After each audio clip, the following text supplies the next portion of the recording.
Salut à tous, c'est parti pour une série où je vais vous expliquer comment on résout un Rubik's Cube.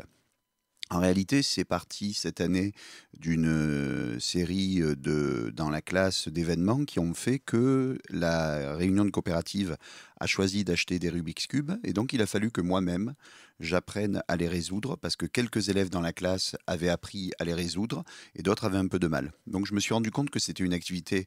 Évidemment, hein, c'est pas la peine de la justifier d'un point de vue logique, mathématique, euh, tout ce qui est motricité fine, projection dans l'espace, apprentissage de la mémoire avec toutes ces activités-là.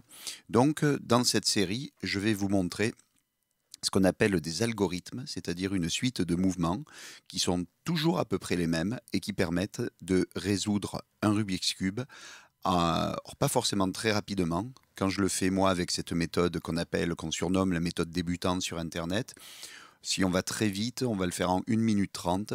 Là, moi, j'arrive à peu près à le faire en 2 minutes, ce qui est quand même pas si mal que ça, hein, d'arriver à le résoudre. Donc, ce n'est pas compliqué. C'était quelque chose qui m'énervait quand j'entendais les gens dire oui, mais résoudre un Rubik's Cube, c'est pas compliqué. Non, en réalité, c'est pas très compliqué. Il faut comprendre quelques principes. C'est ce que je vais vous inviter à comprendre dans cette série de vidéos. Donc c'est parti, alors on se voit sur la prochaine vidéo.